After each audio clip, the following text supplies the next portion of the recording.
Okay, friends, let's talk about globalization with focus on globalization of business.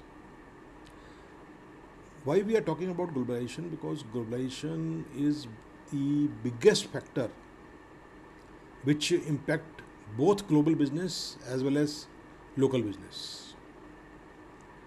In the present times, uh, you cannot carry out any kind of business if you do not understand what is globalization, how it evolved, how it is impacting the daily life of people.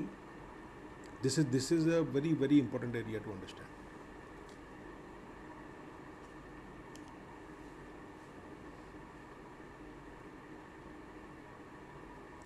So it is very important to understand what is globalization. What has happened in globalization?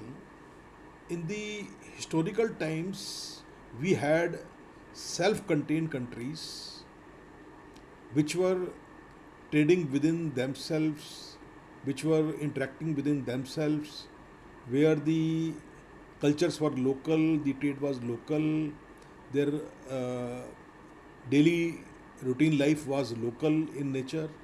So these self contained countries cooperated with each other to become a more integrated world. That is how the process of globalization started. And what the most important thing, what happened with this kind of globalization was that there was a kind of cultural homogenization through this increased interaction within the pockets of self-contained countries or cities or communities. When this interaction increased, some kind of cultural homogenization took place. So this is all part of globalization. And what happened with this? What happened was a kind of integration of business and markets happened, and which was the nature of which was global. It was a worldwide integration of business and markets. Interrelationship of the business organization, interrelationship of the markets of the different world, different countries. You know, that kind of integration fueled the speed of globalization further. And it was lubricated by the advent of technology, which helped in financial integration, international investment, international mergers, acquisitions, movement of money, movement of resources, movement of financial resources, movement of venture capital, movement of seed money. So all this financial integration, which was only possible through the that kind of cooperation, and that cooperation in financial terms could only be possible through the technological advancements. So all these things lubricated by the financial resources of the world market speeded up the process of globalization. And then came sort of political and ideological integration.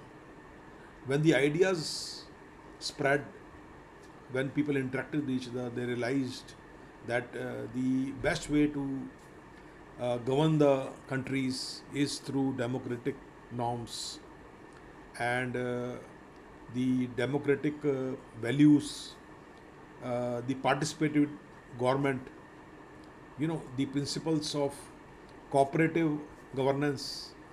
These became the political ideas of the world, and democratic ideology spread all over the world. So we know that in last several decades, the spread of democratic values has been tremendous, and it was coincided by the so-called modern globalization.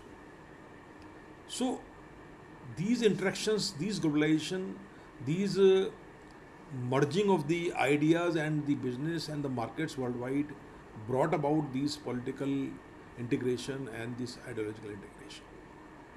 And somewhere in all this integration and cooperation and homogenization came the idea of the free trade and investment, which was promoted by the so-called capitalistic ideas.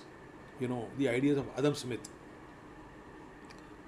who promoted the idea of free trade and free investment. And you know, so many things happened in last 1 century. So many things happened which brought about the higher and higher speed of the more and more spreading the phenomena of globalization. So free trade and investments was also fueled by the establishment of World Trade Organization in 1995, which is the harbinger of free trade and you know, a reduction of tariff and non-tariff barriers. So you know, so many things has happened, as I told you, in the last century, last few centuries, that today we are enjoying the so-called fruits of globalization, and we are also facing certain challenges because of this globalization. That has to be understood. And of course, all this could not have happened without the technological advancement and the technological integration worldwide among the countries. That technological integration brought the made it possible for globalization to prosper and to spread in every nooks and corner of the world. So globalization is a very strong phenomena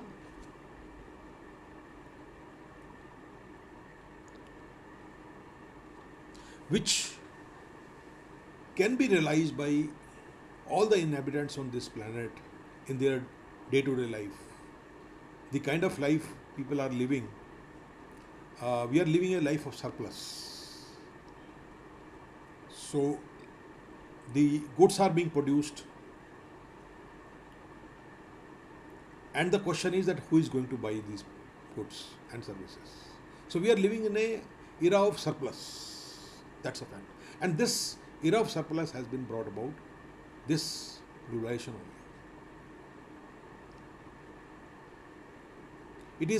What we are facing today is very unexpected actually. It is very, very unexpected.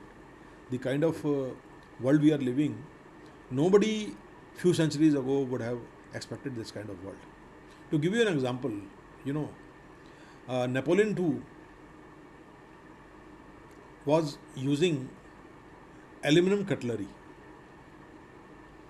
and the price of aluminum was more than the price of gold, because at that time people knew how to make aluminum, but the process of extracting aluminum from its ore, the process of creating aluminum was very, very expensive. So Napoleon II had the aluminum cutlery meant for highly distinguished guests, and for the ordinary guest he was using the gold cutlery. And today, if Napoleon II gets reincarnated and see that the people are using the aluminum foil to pack their sandwiches for their lunch, and that aluminum foil is to be thrown after the sandwich has been eaten, he will be highly amazed, and he will not be able to believe his eyes that people are using aluminum to wrap the sandwiches. So all these things, you know, what we are seeing today, the kind of advancement we have seen today, is all brought about by globalization.